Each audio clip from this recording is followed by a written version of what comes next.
우리 사람들이 나이를 먹어가면서 점점 나타나는 현상이 있습니다. 자신이 살아온 길을 돌아본다는 것입니다. 젊었을 때는 잘 모릅니다. 그저 열심히 최고인 줄 알고 그냥 앞만 보고 달려갑니다. 그러다 나이가 이제 50, 60대를 넘어가면서부터 주변을 돌아봅니다. 성장한 자녀들을 보면서 내가 얼마나 자녀를 잘 키웠는지 생각해 봅니다. 내가 얼마나 많은 것을 이루었는지, 얼마나 잘 살았는지 비교를 합니다. 그러다가 뭔가 좀 부족함이 있고 아쉬움이 있으면 내가 이렇게 했더라면 더 좋았을 것을 하며 후회하기도 합니다. 문제는 이 후회를 어떻게 처리하느냐입니다. 정말 우리가 후회하지 않는 삶을 위해 경계해야 할 것은 이제는 늦었다는 생각으로 포기해 버리는 것입니다. 그냥 묻혀서 넘어가 버리는 것입니다. 부족함도 있고 아쉬움도 있습니다. 그런데 어떻게 합니까?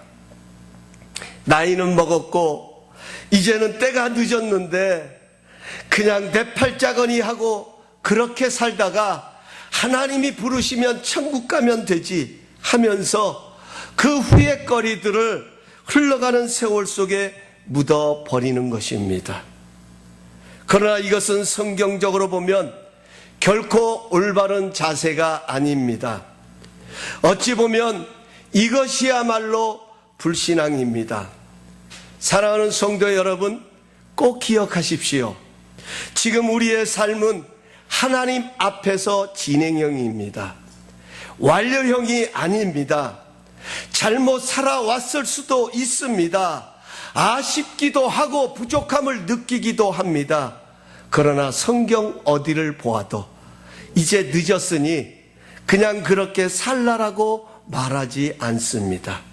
오히려 지금부터 여기서부터 다시 시작하라는 것입니다. 넘어졌으면 또다시 일어나고 잘못했으면 또다시 돌아서라는 것입니다. 7번 넘어져도 다시 일어나는 7전팔기의 신앙을 가지고 주님의 은혜를 의지해서 다시 도전하라는 것입니다. 왜냐하면 우리의 삶은 아직도 진행형이기 때문인 것입니다. 지금은 은혜 받을 만한 때요, 구원의 날이기 때문인 것입니다. 우리가 많은 재물을 모으고 좋은 직장을 갖고 우리 자녀들이 좋은 학교에 입학하고 성공하는 것 정말 중요합니다. 정말 큰 기쁨입니다. 그러나 여기에 미치지 못한다고 해서 잘못 살았다고 말할 수는 없습니다. 살다 보면 실패를 경험합니다.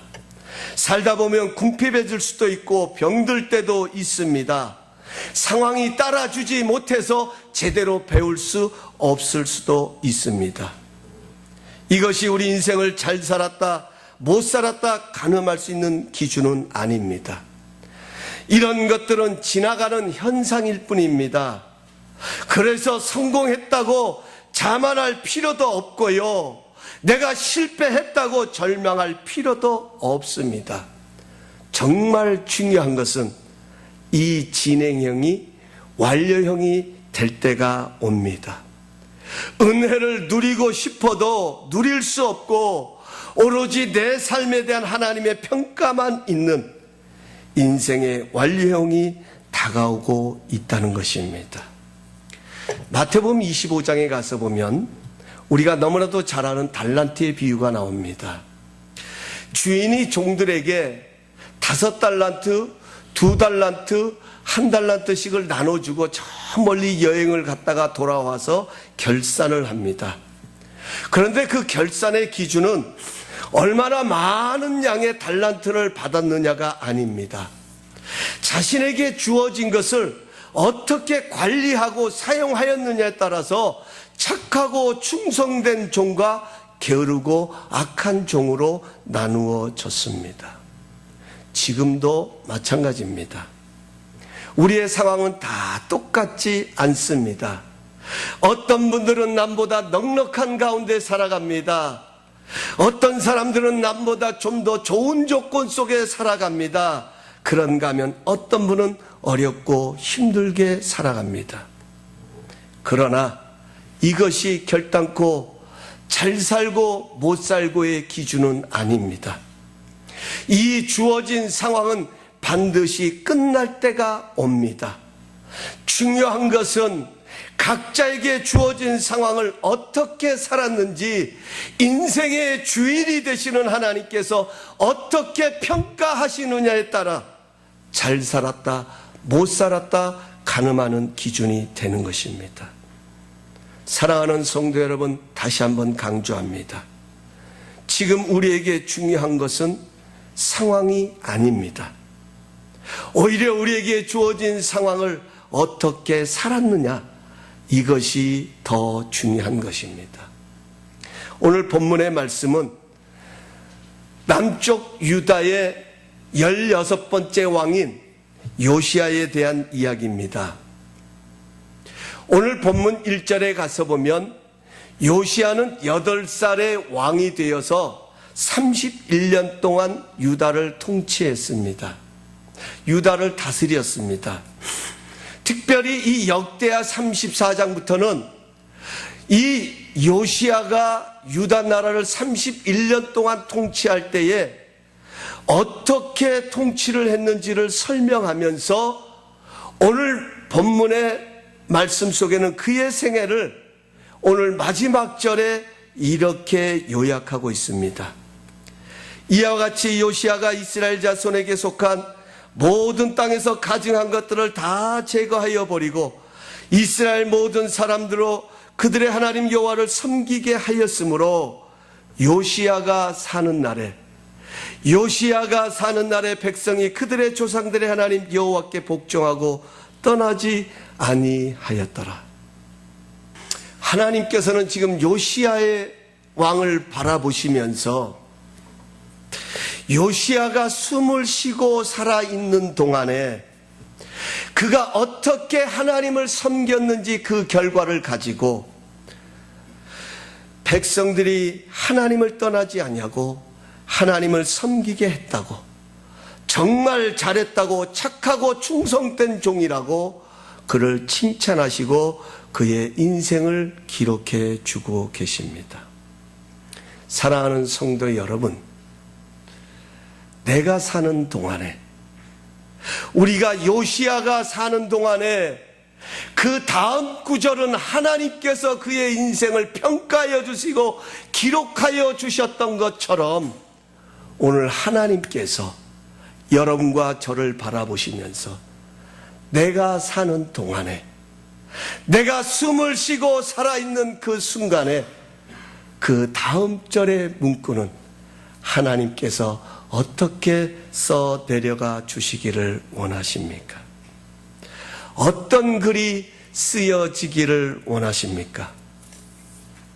내가 사는 동안에, 아무개가 살아있는 동안에, 요시야가 사는 동안에 그의 백성들이 하나님을 따르고 하나님께 복종하였더라 기록한 것처럼 하나님께서 우리를 바라보실 때에 아무개가 사는 동안에 잘 먹고 잘 살았더라.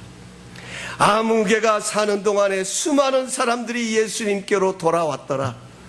아무개가 사는 동안에 수많은 사람이 나 때문에 예수를 떠났더라. 여러 가지 표현들이 기록되어질 수 있을 것입니다. 저는 말씀을 준비하면서 제 마음에 이런 감동이 밀려왔습니다.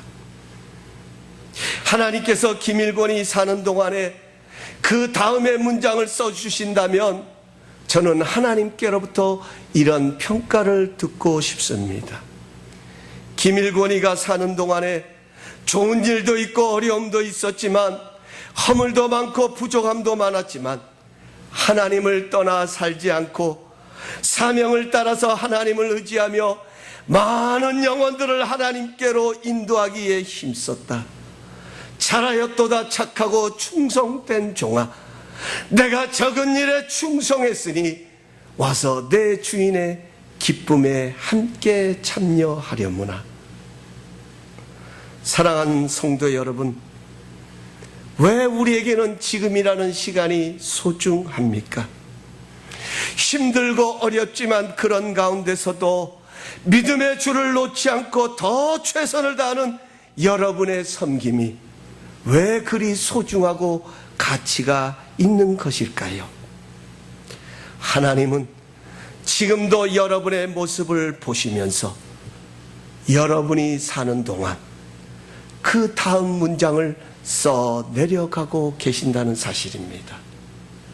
우리에게는 어떤 상황이 주어졌다 할지라도 하나님께서는 그 상황 속에 내가 어떻게 살아가느냐를 보라보시면서 그런 상황 속에서도 내가 어떻게 하나님을 섬기냐를 바라보시면서 하나님께서는 내가 사는 동안에, 내가 살아가는 그 동안에 그 다음의 문장을 하나님께서는 써 내려가고 계신다는 사실입니다. 그럼 요시야 왕은 어떻게 살아갔길래 하나님께서는 그는 잘 살았다고 칭찬하고 계시는 것일까요? 오늘 2절 말씀에 가서 보면 이런 말씀이 기록되어져 있습니다. 여호와 보시기에 정직히 행하여 그의 조상 다윗의 길로 걸으며 좌우로 치우치지 아니하였더라. 여기 가서 보면 여호와 보시기에라는 단어가 중요합니다. 여호와 보시기에. In the eyes of the Lord. 하나님의 시각에서 바라보는, 하나님 안에서 바라보는 시각을 말하는 것입니다. 여러분, 지금 우리 이 역대하서는요, 북쪽 이스라엘의 19명의 왕과 남쪽 유다의 20명의 왕의 행적들을 기록한 것이 바로 이 역대하입니다. 그 중에는 악한 왕도 있고 선한 왕도 있었습니다. 그런데 성경은 이 두 종류의 왕들을 구별하시고 나누시고 선택하시면서 먼저 꼭 그 앞에다 붙이는 단어가 있었습니다. 그것이 바로 뭐냐면 여호와 보시기에 악을 행하여 또는 여호와 보시기에 정직히 행하여 라는 단어입니다. 항상 그 앞에는 여호와 보시기에 라는 단어가 들어갑니다. 여호와께서 어떻게 바라보시느냐에 따라서 악을 행하는 왕으로 비춰지기도 하고 선을 행하는 왕으로 비춰지기도 하고 여호와 보시기에 어떻게 바라보셨느냐에 따라서 정직히 행하는 왕으로 비춰집니다. 여러분, 우리에게 무엇을 말하고 있는 것입니까? 이 땅에 있는 모든 인생은 하나님의 시선 앞에서 살아가고 있다는 거예요. 선과 악도 하나님 보시기에 나누어진다는 것입니다. 잘 살고 못 살고도 얼마나 많은 것을 가졌느냐가 아니라 그의 기준은 하나님 보시기에라는 것입니다. 여러분, 이 세상에는 하나님의 시선을 피할 곳은 한 군데도 없습니다. 하나님의 낯을 피할 수 있는 곳은 아무 데도 없는 것입니다. 우리가 잘 아는 대로 성경에 가서 보면 요나가 하나님의 낯을 피하여서 다시스로 도망을 갑니다. 여기에 하나님의 낯이라고 하는 것은 하나님의 시선을 말하는 것입니다. 하나님의 얼굴을 말하는 것입니다. 요나는 하나님의 명령이 못마땅해서 하나님의 뜻이 맞지를 않아서 하나님의 얼굴을 피해서 다시스로 도망갑니다. 그래서 다시스로 가는 배를 탑니다. 그런데 요나의 생애는 다시스가 없었습니다. 요나는 다시스에 도착하지를 않습니다. 여러분, 그렇습니다. 우리가 의식을 하든 안 하든 분명한 것은 하나님은 보고 계십니다. 요시야는요, 이 항상 바라보고 계시는 하나님을 의식하며 살아갔다는 것입니다. 이것을 가리켜서 원어로 코람데오라고 말합니다. 우리 한번 따라 하십시다. 코람데오. 이 코람데오라는 말은 하나님 앞에서의 삶을 살다, 이런 뜻을 담고 있습니다. 요시야는 매 순간순간을 하나님을 인정하는 삶을 살았다는 것입니다.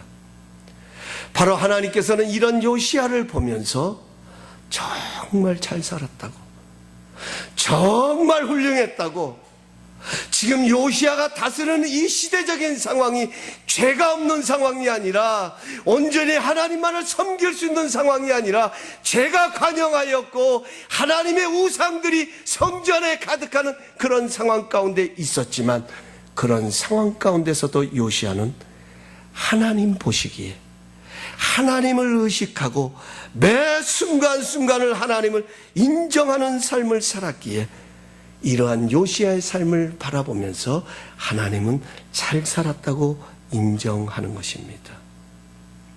요시야는 이런 하나님을 의식하고 살았기 때문에 좌로나 우로나 치우치지 않냐고 다윗이 가는 길을 갔었더라고.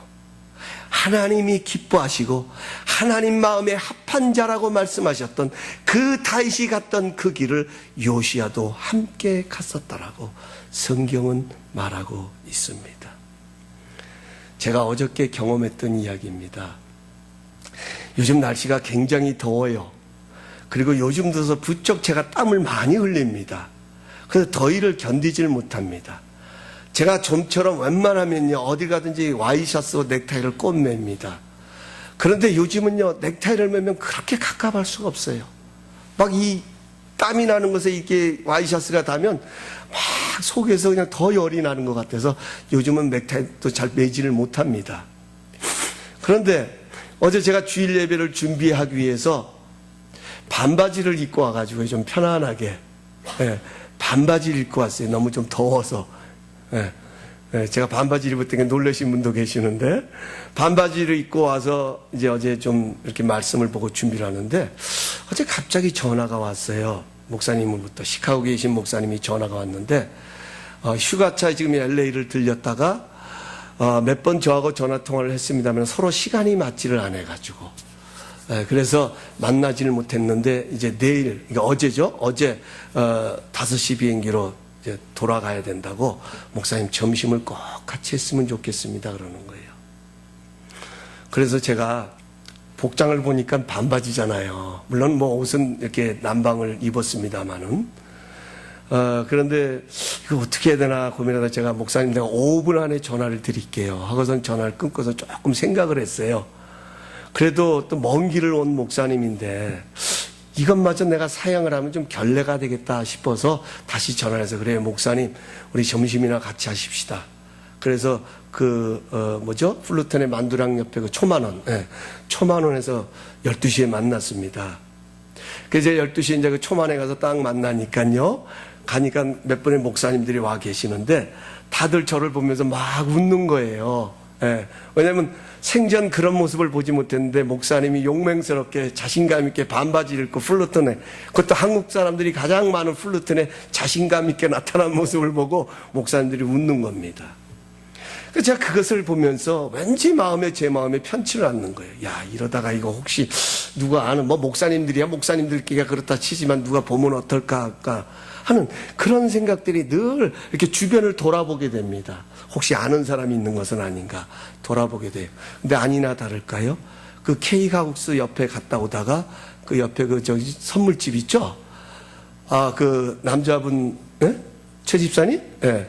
그 남자 집사님이 바깥에 나서 이러고 서 계시는 거예요. 이야, 당황스럽더라고요. 어떻게 할까? 이거 그냥 모른 척하고 지나가야 되나? 당황스러운데 그래도 어떡합니까? 차라리 그래도 내가 반바지 입고, 야, 목사가 반바지 입고 다닌다는 그런 얘기 듣는 게 낫지, 저 목사는 말이야 사람 알아보지도 못한다는 그런 얘기 듣는 것보다 나을 것 같아서 제가 먼저 인사를 드렸습니다. 안녕하세요. 그랬더니 저보고 안녕하세요. 저 기억하시겠어요? 그랬더니 아신대요. 그리고 인사를 나눴어요. 오는데요, 옆에 있던 목사님이 킥킥대고 웃으면서 막 저를 조롱하는 거예요. 여러분, 우리 사람은요, 내가 어떻게 하느냐에 따라서 저 사람이 나를 어떻게 생각해 줄까 의식하며 살잖아요. 그것을 굉장히 중요하게 여기며 살아갑니다. 그렇다고 하면 우리의 마음까지도 감찰하시는 하나님, 우리의 일어서고 앉음도 하시는 하나님, 그 하나님께서 나를 어떻게 생각하실까? 그 하나님께서 나를 어떻게 바라보고 계실까? 그래요, 힘들어요, 어려워요. 이런 상황 속에서도 하나님이 나를 어떻게 생각하고 계실까? 우리 그리스도인들의 삶은 이 하나님의 시선을 의식하며 살아가는 것, 이것이 바로 잘 사는 것이라는 겁니다. 여러분, 이번에 우리가 영성일기를 합니다. 이번에 우리 교회가요, 이 영성일기를 하면서 우리 성도님들이 다 동참하셨으면 좋겠어요. 왜냐하면 뭐 이것을 한다고 해서 우리 교회가 뭐 큰 부흥이 일어나고 뭐 아까 뭐 나옵니다마는 뭐 그런 결과는 나오겠죠. 기대를 해야 되겠죠. 그러나 저는 그런 기대보다도 여러분, 우리가 정말 이런 상황을 통해서, 이런 시간들을 통해서, 이런 프로그램을 통해서 내가 어렵고 힘들지만 그 순간 속에서도 하나님을 놓치지 아니하고 하나님을 의식하며 살아갈 수 있다라고 하는 것, 얼마나 중요하냐는 거예요. 하나님을 의식하며 살아갈 때 하나님께서 정말 잘했다고 우리를 칭찬해 주시고 자랑 삼으신다고 하면 우리는 마땅히 그 일을 해야 된다는 거예요. 이번 영성일기가 그런 시간들이 될 수 있기를 간절히 기도하고 있습니다. 그래서 큐티하자는 거 아니에요. 여러분, 오해하지 마세요. 영성일기는 그거와는 다른 거예요. 하루의 삶 속에 내가 만난 주님, 내 삶 속에서 내가 경험했던 주님, 내 삶 속에서 내가 깨닫고 느꼈던 것들을 나누는 거예요. 그리고 그것을 가지고 서로 격려하는 거예요. 위로하는 거예요. 그럴 때 그 공동체가 하나님의 은혜가 머무는 공동체가 된다는 거예요. 여러분, 왜 우리 교회는 이럴까 저럴까? 물론 염려해야 됩니다. 걱정해야 됩니다. 잘못된 것 아닙니다. 그러나요, 가장 중요한 것은 우리 교회는 하나님의 은혜가 흐르는 교회가 되면 돼요. 그러면 살아나요. 살아나요.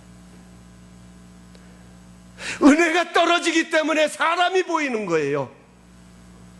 은혜가 보이지 않기 때문에 그 사람이 판단되어지는 거예요. 하나님의 은혜가 내 안에 흐르면요, 여러분, 긍휼해지잖아요. 사랑하게 되잖아요. 더 귀하잖아요. 내가 저 사람 위해 나의 존재의 가치가 더 소중하게 느껴지잖아요. 이게 은혜를 경험한 사람들의 특징이잖아요. 우리 교회가 왜 이곳에 존재해야 됩니까? 하나님의 은혜 때문이잖아요. 여러분, 우리 교회가 하나님을 의식하며 살아가는 교회가 될 수 있기를 예수님의 이름으로 축복합니다. 정말 우리 성도님 한 분 한 분이 저를 포함해서 매 순간마다 삶은 어떠하다 할지라도 하나님을 의식하며 살아감으로 잘 살았다. 가시밭 물 가운데로 지났지만 내가 사는 날 동안에 정말 잘 살았다고 칭찬해 주시는, 하나님이 써내려 가주시는 그런 은혜가 있기를 원합니다. 두 번째로는요, 요시야는요, 어떻게 살았길래 하나님은 요시야가 잘 살았다고 말씀하시느냐? 하나님의 말씀을 발견하는 삶을 살았다는 거예요. 오늘 14절에 가서 보면 그 이에 이렇게 기록되어 있습니다.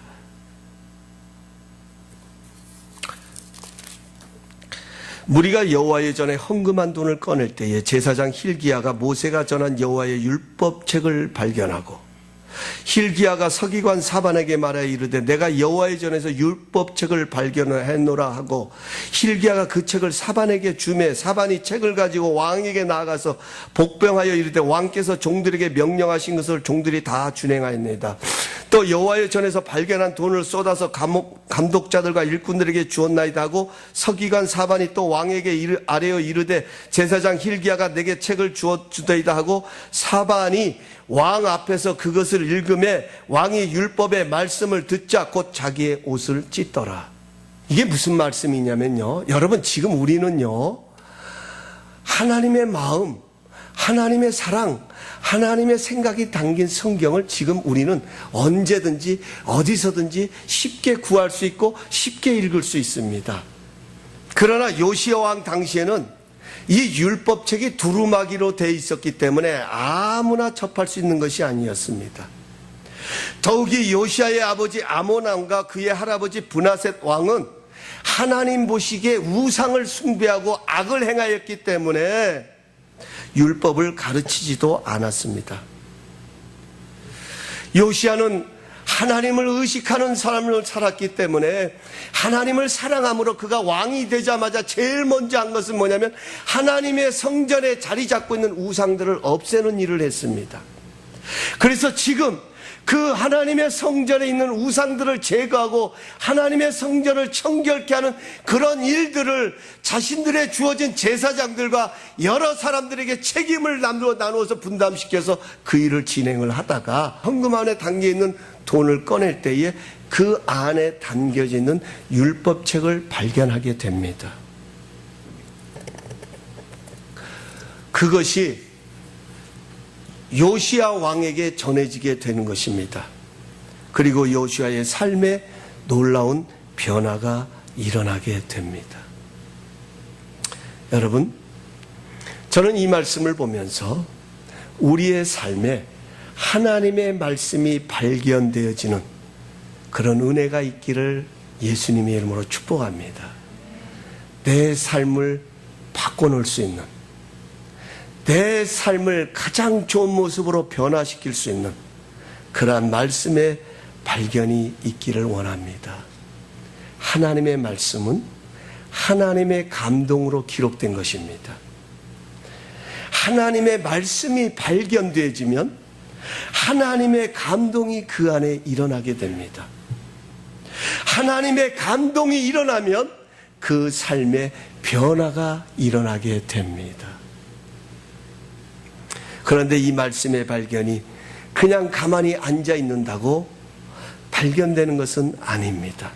우리가 잘 아는 누가복음 10장 40절에 가서 보면 예수님께서 마르다와 마리아의 집을 방문하게 됩니다. 그리고 거기서 말씀이신 예수님께서 말씀을 강론하시는데, 말씀을 가르치시는데 마르다는 마음이 분주합니다. 무엇 때문에 분주하느냐? 예수님을 대접하기 위해서 음식을 장만하고 준비하니라고 마음이 분주합니다. 얼마나 마음이 분주했던지 마르다는 그 마음이 분주한 나머지 손길이 필요하니까 예수님에게 요청합니다. 예수님, 지금 내가 이렇게 분주합니다. 이렇게 준비해야 될 것이 많습니다. 그러니까 그 마리아, 동생 마리아를 좀 내게 보내서 나를 좀 도우라 해 주십시오. 나를 도우라고 좀 내게 보내주십시오. 그때 예수님께서 이렇게 말씀하십니다. 마르다야, 마르다야. 2번을 강조하세요. 중요한 것을 예수님께서 강조하실 때 반드시 2번을 강조합니다. 진실로 내게 이르노니 하는 것처럼 마르다야, 마르다야, 내가 많은 일로 염려하고 근심하나 몇 가지만 하든지 혹은 한 가지만 해도 족한다. 이 말은 너가 지금 나를 잘 대접하기 위해서 이렇게 분주하게 많은 음식들을 준비한 건 내가 잘 안다. 그러나 나는 한 가지만 준비해도 된다. 족하다. 내 동생 마리아는 이 좋은 편을 택하였다. 영어 성경에 가서 보면 이렇게 기록되어 있습니다. NIV 성경은 이렇게 표현합니다. Mary has chosen what is better. 예수님을 대접하기 위해서 준비하는 것이 잘못됐다는 것이 아니에요. 나쁘다는 것이 아니에요. 그러나 마리아는 더 좋은, 그거보다도 더 나은 것을 선택했다. 이렇게 성경은 표현하고 있습니다. 이것이 예수님의 말씀을 발견하는 자의 삶의 모습이라는 것입니다. 그렇습니다. 말씀의 발견은 보다 나은 것을 선택하는 것입니다. 여러분 기억하세요. 요아스 왕은요, 하나님의 말씀을 몰랐습니다. 지금이야 우리가 이렇게 성경을 읽지만요, 제사장들이나 누가 성경에서 하나님의 율법을 낭독하지 않으면 알 수가 없어요. 두루마리로 된 율법책은 누구나 가질 수 있는 게 아니기 때문에 하나님의 제사장들이 율법을 낭독해야만 그 말씀을 들을 수가 있는 거예요. 그런데 여러분, 그의 아버지 아몬과 그의 할아버지 므낫세 왕은 하나님을 섬기지 않았잖아요. 하나님을 따르지 않았잖아요. 우상을 숭배했어요. 무슨 하나님의 말씀을 나눴겠어요. 오히려 하나님의 성전에 있는 그 율법책을 찾으려고 하지도 않았어요. 거들떠보지도 않았어요. 오히려 감추어져 있었던 거예요. 그렇기 때문에 요아스 왕은 하나님의 말씀을 들을 수가 없었습니다. 지금도 마찬가지입니다. 어떤 사람에게는 하나님의 말씀이 발견되는 사람이 있고 어떤 사람에게는 말씀이 숨겨져 있는 사람이 있습니다. 어떤 사람은 그 하나님의 말씀을 찾으려고 하는 사람이 있고 발견하려는 사람이 있고, 하나님의 말씀을 발견하려고 좋은 것을 선택하는 사람이 있는가 하면 관심을 두지도 않습니다. 그러나 말씀을 발견한 사람은 마르야처럼 좋은 편을 선택합니다.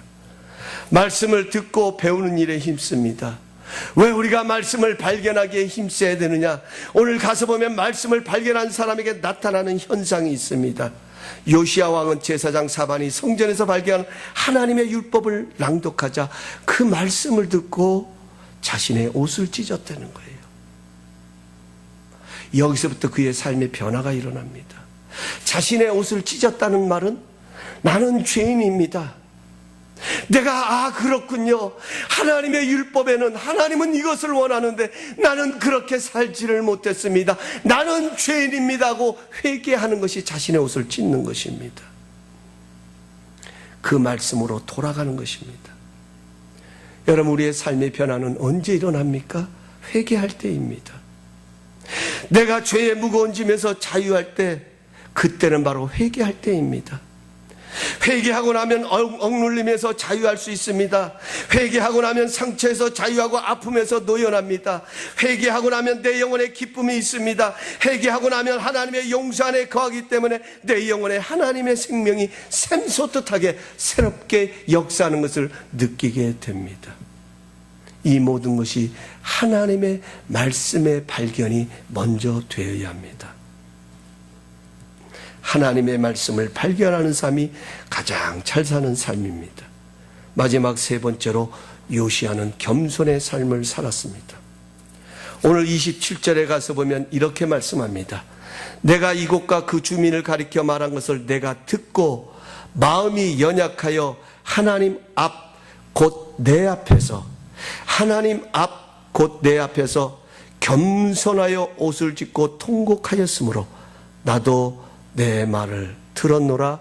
여호와의 말이노라. 내 앞에서 겸손하여 나도 내 말을 들었노라. Because you humble yourself, I have heard you. 무엇 때문에? 너 스스로를 겸비하였기 때문에, 너 스스로 긍휼히 여기는 것이 있었기 때문에 내가 너의 말을 들었노라. 겸손했기 때문에. 하나님은 겸손한 자를 사랑하십니다. 하나님은 겸손한 자와 함께 하시기를 원하십니다. 이사야서 57장 15절에 지극히 존귀하며 영원히 거하시며 거룩하다 이름하는 이가 이와 같이 말씀하시되 내가 거룩하고 높은 곳에 있으며 또한 통회하고 마음이 겸손한 자와 함께 있나니, 이는 겸손한 자의 영을 소생시키며 통회하는 자의 마음을 소생시키려 함이니라. 저 높고 높은 보좌에 계신 하나님께서 낮고 낮은 죄인 같은 우리와 함께 하실 때는 언제냐? 겸손해질 때라는 것입니다. 겸손은 하나님께서 우리와 함께 하시는 은혜의 자리입니다. 겸손은 하나님께서 우리의 영을 소생시키고 새롭게 하시는 은혜의 자리입니다. 겸손의 반대는 교만입니다. 하나님은 겸손한 자를 사랑하시고 교만한 자를 물리치십니다. 어렵고 힘들수록 왜 기도해야 되고, 왜 하나님을 찾아야 되고, 왜 우리가 하나님을 더 사랑해야 되느냐? 겸손 때문입니다. 말씀을 맺겠습니다. 지금 우리의 삶은 진행형입니다. 지금까지 살아온 인생은 되돌릴 수 없다 해도 지금부터 살아가는 삶은 우리가 결정할 수 있습니다. 지금부터 어떻게 살아가느냐에 따라 하나님께서는 우리 인생에 그 다음에 문장을 써 내려가실 것입니다. 내가 사는 날 동안에 그 다음에는 어떤 글이 쓰여지기를 원하십니까? 요아스는 하나님을 의식하며 살았습니다. 하나님 보시기에 자로나 우러나 치우치지 아니하고 다윗의 길을 갔기에 잘 살았다고 말합니다. 요아스의 삶은 하나님의 말씀을 발견하는 삶이었습니다. 요아스는 늘 하나님 앞에 겸손한 삶을 살았습니다. 그 삶을 보신 하나님께서는 이렇게 그를 마지막에 표현하십니다. 요시야가 사는 날에 백성이 그들의 조상들 하나님 여호와께 복종하고 떠나지 아니하였더라. 저는요, 오늘 박정호 그 복음 가수가 성악가가 부르는 나를 지으신 이가 하나님, 이 찬양을 제가 한번 하나님께 올려드리면서 이 말씀의 결론을 내리려고 합니다. 이 말씀을 보면서 내가 누구인지 다시 한번 우리의 정체성을 바라보고 우리가 어떻게 살아가야 할 것인지를 결론 내렸으면 좋겠습니다.